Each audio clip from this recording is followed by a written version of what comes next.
Aussi, je vous invite à ouvrir votre Bible. On va passer un temps où on veut se mettre à l'écoute de la parole de Dieu et je vous invite à l'ouvrir dans le livre de l'Épître aux Romains, au chapitre 1. C'est là où on s'est arrêté il y a 3 semaines, pour ceux qui se souviennent. Une nouvelle série sur l'Épître aux Romains qui fait une synthèse de l'Évangile de Jésus-Christ. On avait interrompu un peu la prédication sur le premier point, et je propose qu'on puisse relire l'ensemble du passage. Romains au chapitre 1, verset 1. Et ce qui nous intéresse dans ces quelques versets, et puis je pense dans toute cette série sur l'Épître aux Romains, c'est qu'est-ce que l'Évangile de Jésus-Christ ? On pourrait peut-être chacun avoir notre définition de qu'est-ce que c'est l'Évangile, de qu'est-ce qui est important pour nous, qu'est-ce qui est important dans notre vie d'église, dans notre vie personnelle. Mais en fait, c'est dans la Bible qu'on trouve ces réponses-là. Et ce que nous avons lu ensemble avant, c'est que nous voulons vivre par l'Esprit de Dieu, et l'Esprit de Dieu utilise la parole de Dieu pour nous parler, pour nous redresser, pour nous transformer, et nous amener à ressembler à Jésus-Christ. Et c'est pour cela qu'on a besoin de rester centré sur l'évangile de Jésus-Christ. Donc on le lit, verset 1. Romains, chapitre 1, verset 1. De la part de Paul, serviteur de Jésus-Christ, appelé à être apôtre, mis à part pour annoncer l'évangile de Dieu. Cet évangile, Dieu l'avait promis auparavant par ses prophètes dans les Saintes Écritures. Il concerne son Fils qui, en tant qu'homme, est né de la descendance David et qui, du point de vue de l'Esprit Saint, a été déclaré Fils de Dieu avec puissance par sa résurrection. Jésus-Christ, notre Seigneur. C'est par lui que nous avons reçu la grâce d'exercer le ministère d'apôtre pour conduire en son nom des hommes de toutes les nations à l'obéissance de la foi. Et vous en faites partie, vous aussi, qui avez été appelés par Jésus-Christ. À tous ceux qui sont à Rome, bien-aimés de Dieu, appelés à être saints, que la grâce et la paix vous soient données de la part de Dieu, notre Père, et du Seigneur Jésus-Christ. Dans ce qu'on avait vu il y a 3 semaines, pour ceux qui ont encore une bonne mémoire, on a vu que notre évangile doit impérativement être centré sur la personne de Jésus-Christ. Un évangile qui ne serait pas centré sur la personne de Jésus-Christ, qui est Jésus, à la fois Dieu, à la fois homme, qui a vécu sans péché, qui est venu dans le monde pour nous rencontrer, vivre la vie que nous ne pouvions pas vivre, mais qui est aussi mort et ressuscité. Si vous croyez en quelqu'un d'autre, un autre Jésus, c'est que ce n'est pas l'évangile de Jésus-Christ. Et nous avons besoin de nous rappeler de ces choses-là, parce que l'évangile de Dieu est centré sur Jésus-Christ et non sur nous. Aussi, Jésus est présenté comme un serviteur qui vient dans le monde pour faire ce que Dieu, le Père, lui demande de faire, y compris à passer par la souffrance, la mort, mais pour la gloire qui est à venir, à laquelle il nous associe. On a vu aussi que Dieu a choisi des personnes pour annoncer cet évangile. Et là, il est question de Paul, qui est apôtre, qui est envoyé, qui est là pour partager cet évangile. Mais nous voyons aussi que l'évangile doit être annoncé par chacun d'entre nous. Et pour qu'il soit annoncé, il faut aussi qu'il soit vécu. Pourquoi ? Parce que l'évangile, c'est une promesse que nous attendons depuis longtemps. Un évangile qui est annoncé par les prophètes depuis des centaines et des milliers d'années, qui se trouve dans la première partie de la Bible et qui se concrétise par Jésus-Christ. Tout ce qui était annoncé est arrivé. Nous avons une foi qui est certaine parce qu'elle est fondée sur l'Évangile. Et l'Évangile est centré sur la personne du Fils de Dieu. Fils de Dieu, dans la Bible, ça veut principalement dire roi, parce que Jésus est roi. Dieu l'a envoyé pour être roi dans ce monde, roi de ta vie et roi de notre Église. C'est-à-dire que nous lui obéissons. Il est Seigneur. Nous lui devons obéissance. Pourquoi ? Parce qu'il a tout donné pour nous. Il est venu dans ce monde tout en sachant qu'il souffrirait. Pourquoi ? Parce qu'il a obéi lui-même à Dieu le Père. Pourquoi ? Parce que Dieu t'aime. Avant même la création du monde, il a dit « Je t'aime, je ne veux pas que tu restes loin de moi. J'envoie Jésus à ta rencontre. »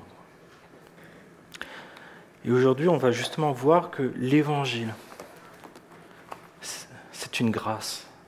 L'Évangile est envoyé vers toutes les nations, vers quiconque croit en Jésus-Christ. Verset 5. C'est par lui que nous avons reçu.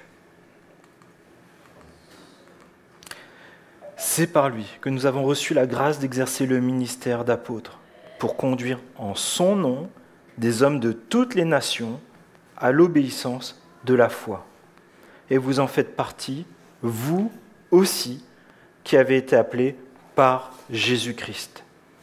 À tous ceux qui sont à Rome, bien-aimés de Dieu, appelés à être saints, que la grâce et la paix vous soient données de la part de Dieu, notre Père, et du Seigneur Jésus-Christ. Il est question de la grâce. La grâce, c'est un des mots que Paul utilise beaucoup dans ses différentes lettres. C'est par la grâce que vous êtes sauvés. C'est très présent. Mais se dire quoi, la grâce ?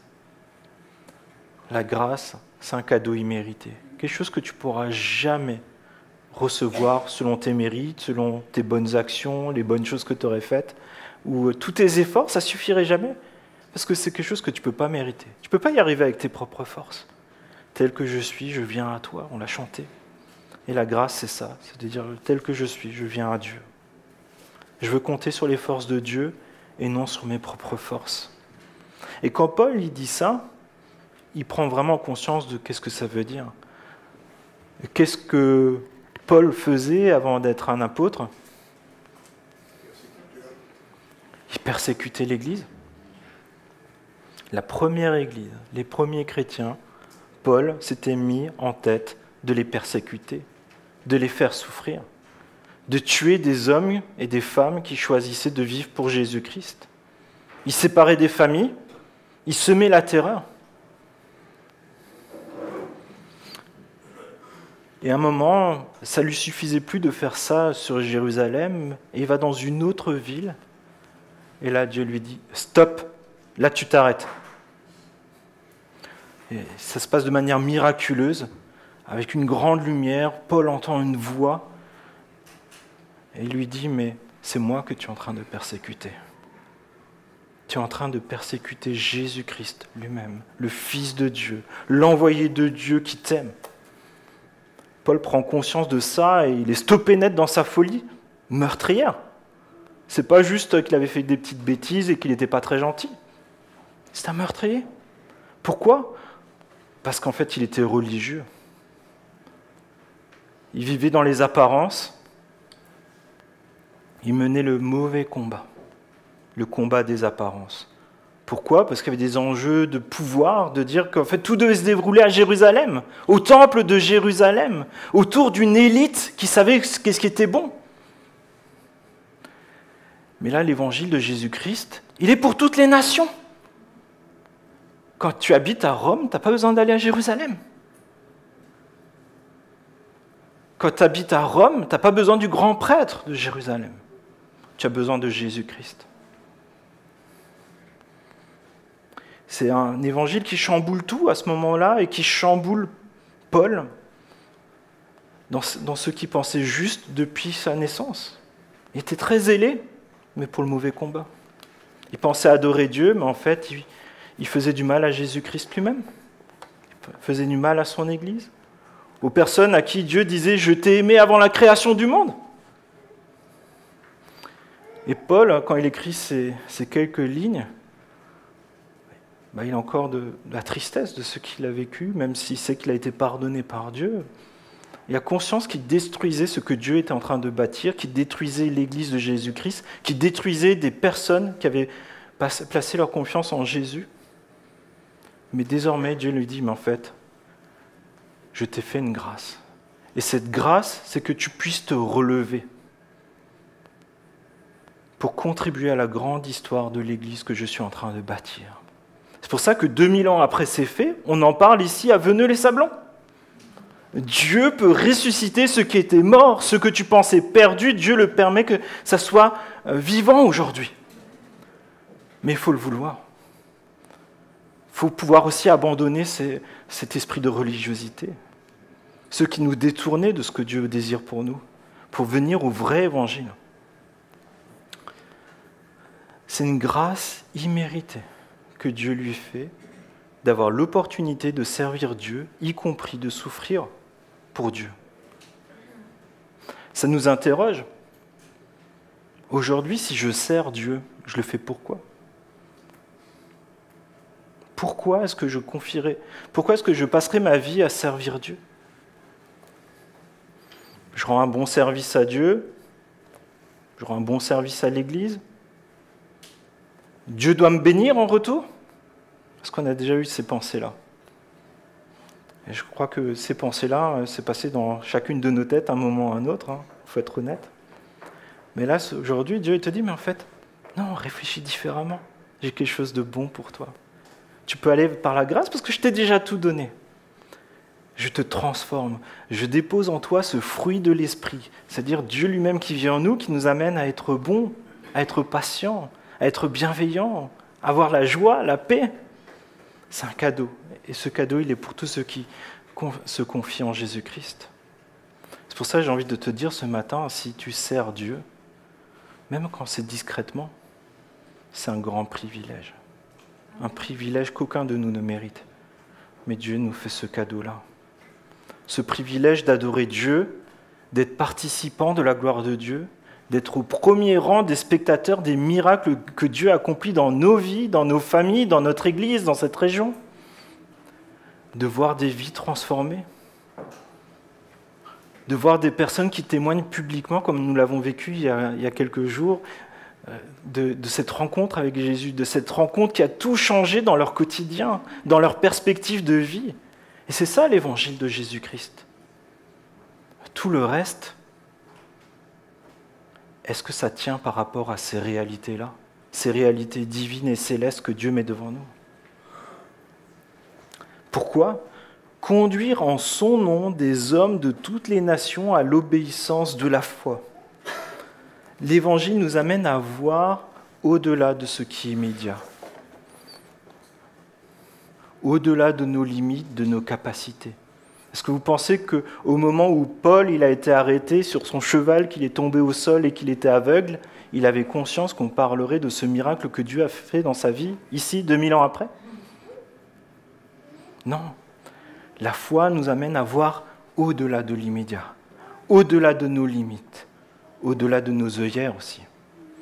L'Évangile est pour les hommes et les femmes de toutes les nations, y compris en Seine-et-Marne, y compris dans cette région de Fontainebleau, sa région, Montereau, Nemours et ainsi de suite.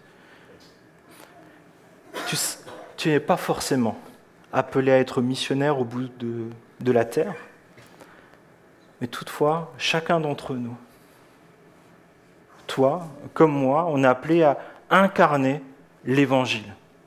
Un peu comme Jésus lui-même, il est venu pour incarner ce message de l'Évangile.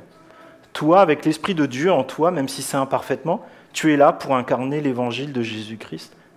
Et à se poser cette question, qu'est-ce que ferait Jésus dans ma situation ? Pourquoi ? Parce que l'Évangile n'a pas de frontières, ni d'ethnie, ni physique. L'Évangile, c'est l'amour de Dieu qui est répandu vers tous les hommes, de toutes les nations, pour tous les temps.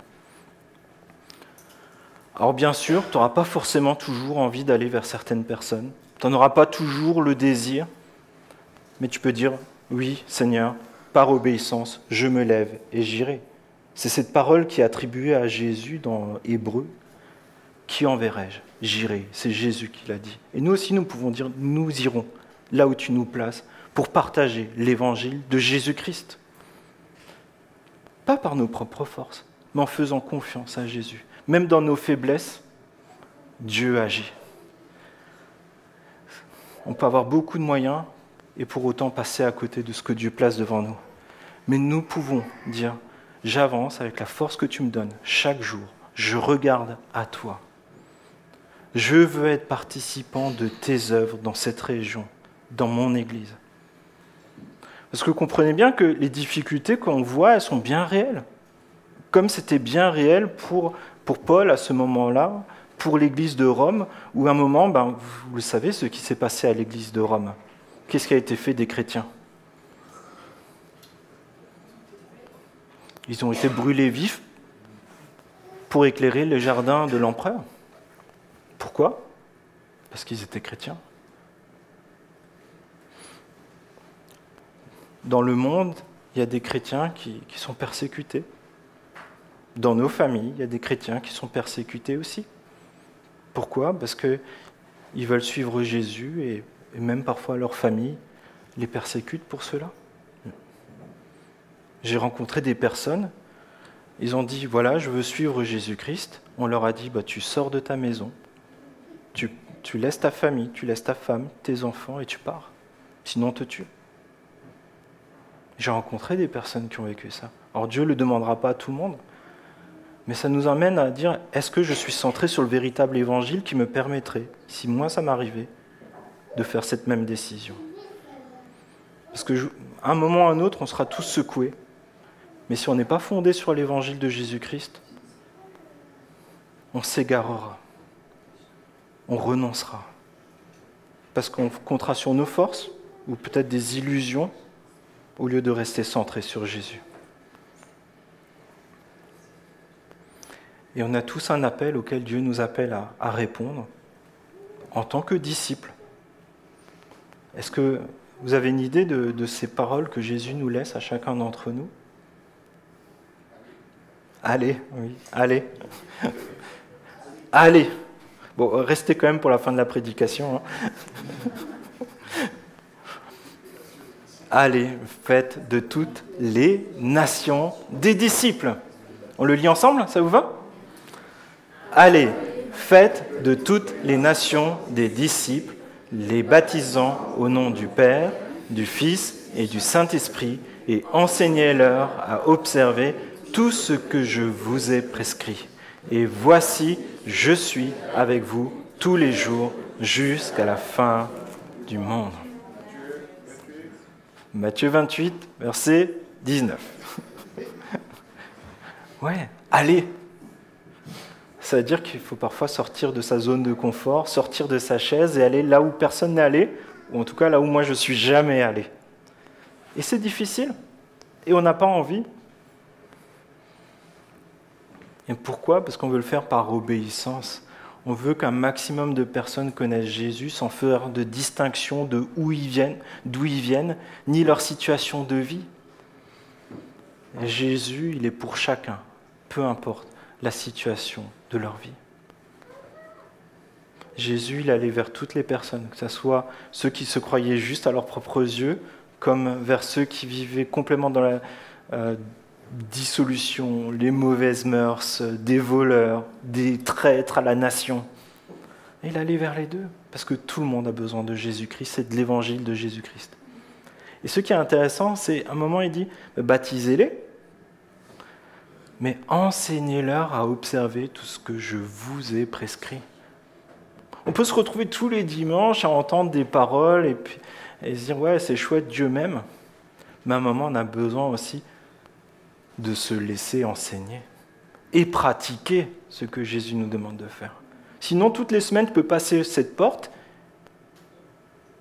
mais le Saint-Esprit ne pourra jamais te transformer si à un moment tu ne dis pas « je renonce à mes illusions, je renonce à ce qui me détourne de Dieu et je veux faire ce que Jésus me demande de faire. Je veux être à l'écoute du Saint-Esprit qui me dit de renoncer au désir de la nature humaine pour suivre les désirs du Saint-Esprit, de Dieu en moi. » Nous avons besoin de faire ce parcours-là ensemble.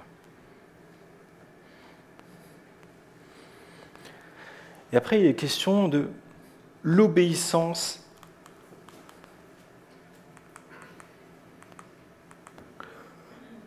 L'obéissance de la foi. C'est un peu ambigu comme phrase, je ne sais pas toujours comment la prendre, mais je crois que l'obéissance implique toujours la foi, et la foi implique toujours l'obéissance. Si tu dis, voilà Dieu, parle-moi, je veux me laisser transformer, et je suis prêt à en payer le coût, à abandonner les choses qui me détournent de toi, sois certain que Dieu veut t'aider à lui ressembler davantage. Et parfois, tu peux dire, mais en fait, dans la situation dans laquelle je suis, j'y arriverai pas. Mais c'est là, tu peux te dire un peu comme quand tu arrives à la maison, c'est peut-être pas le meilleur. Tu arrives à la maison, alors je vais y arriver, tu ne te poses pas la question si est-ce que j'appuie sur l'interrupteur, est-ce que la lumière va s'allumer ou pas. Tu ne vois pas l'électricité, mais tu appuies et ça marche. Et on peut faire la même chose avec Dieu. On peut lui faire confiance. Il est puissant, il agit. Et parfois, il faut juste faire un pas d'obéissance. Un pas pour abandonner notre confort et lui faire confiance. Et on est appelé à pratiquer ce que l'on prêche. Si nous ne vivons pas dans l'obéissance à Jésus, nous serons incohérents pour partager l'Évangile. Et croyez pas que c'est seulement les prédicateurs.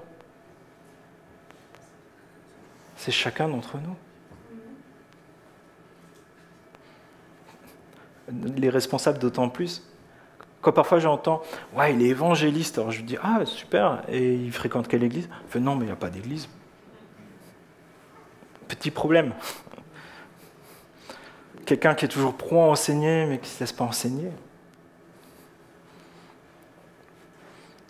Quelqu'un qui ne reste pas sur l'essentiel de l'évangile et qui part toujours dans les discussions stériles, les généalogies, et ainsi de suite. C'est déjà présent dans le Nouveau Testament. Et qu'est-ce que disent les apôtres ? Restez sur l'évangile de Jésus-Christ. Restez centrés sur l'essentiel. Et ça nous touche à chacun dans notre quotidien. Aime ton prochain comme toi-même.